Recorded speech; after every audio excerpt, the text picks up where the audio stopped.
Hello everybody. I just want to make this video to show you how docile these wasps can be, especially if they get used to you. Of course, it'd be ironic if they attacked me. It'd be a good viral video though. Look at this big fat idiot get attacked by these wasps. Ah! But I'm so close I can actually hear them walking around on there. And they're pretty used to me, but they sometimes stay in a guarded position. And they do this thing with their hands. They're probably applauding me. Hey, it's Randy. Hey, that's awesome. But actually, it's probably more like a get ready just in case kind of a thing when they're nervous or threatened. But anyway, they're pretty cool. I'll keep an eye on them.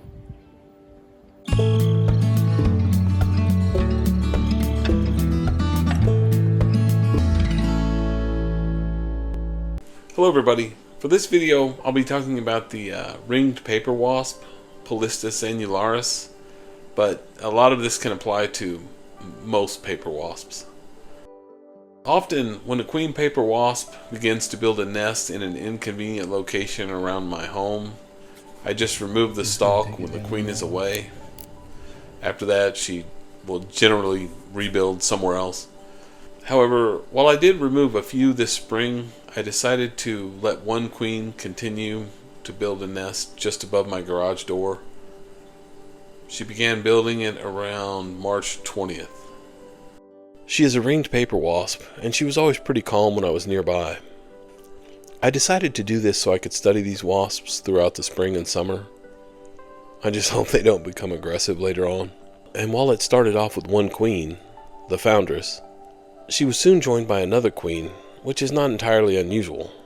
And although any additional queens that join the nest are also known as foundresses, a hierarchy is established and one queen will lead them all.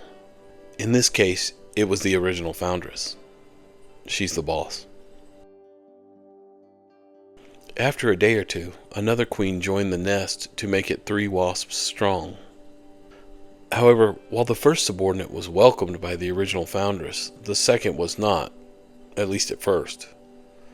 The foundress fought with her, pictured here, and eventually drove her away. But that second subordinate returned and was then welcomed by the foundress.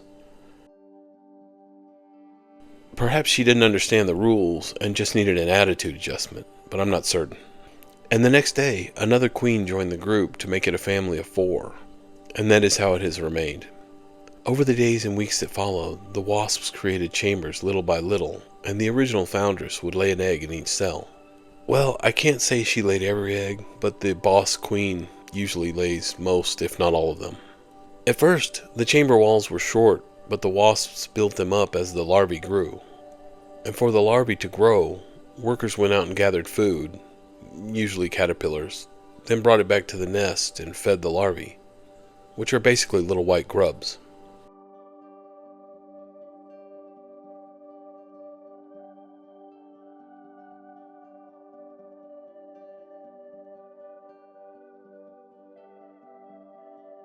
If you'll notice in this footage, one of the subordinates brings back some food, which appears to be a piece of a caterpillar, and the queen is quite interested and wants to take a share.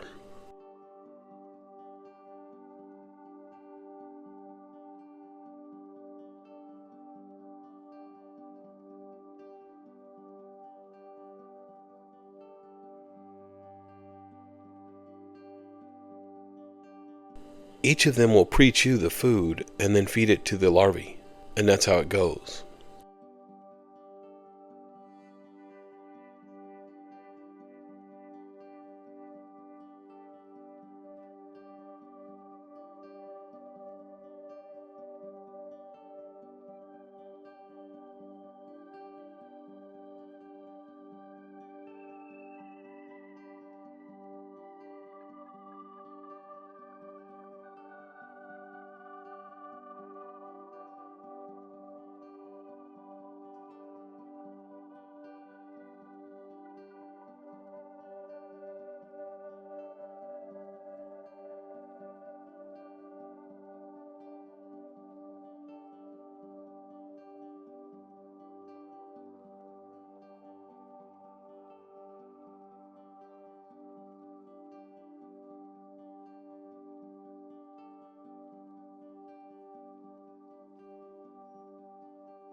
With these wasps, once a larva reaches a certain size, the chamber is covered and the larva pupates into an adult wasp. After the metamorphosis is complete, after about 3 weeks, a brand new adult will emerge to be part of the family and contribute its part. Now, I learned something recently that came as quite a surprise to me. I'd always read that adults cover the chambers, and why would I doubt that information? It's written by experts. Why would I doubt that? However, recently I stood next to the nest and learned that the larvae actually covers its own cell using a silk-like substance that it itself creates. To me, that is mind-blowing. That may sound funny, but I find stuff like that fascinating. You can see it in this video footage, and I'll include some photos as well.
Just a few words about Polistes annularis, which also applies to many other paper wasp species.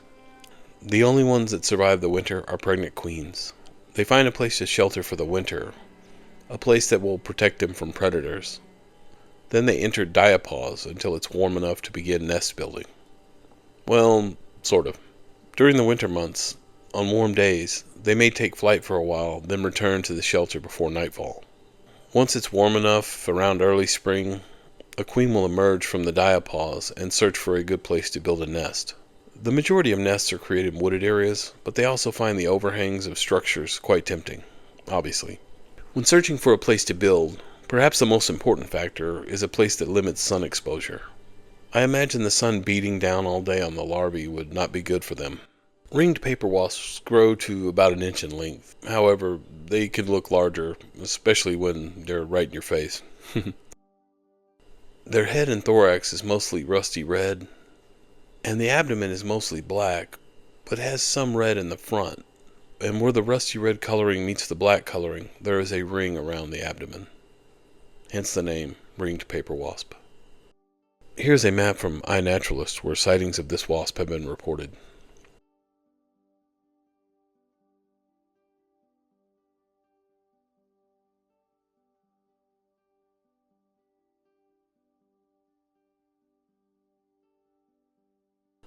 Well, that's about it for part 1 of this wasp story. I hope you enjoyed the video. Please like and subscribe if you haven't already. Thank you.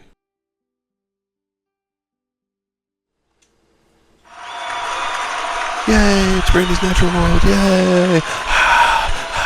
Yay!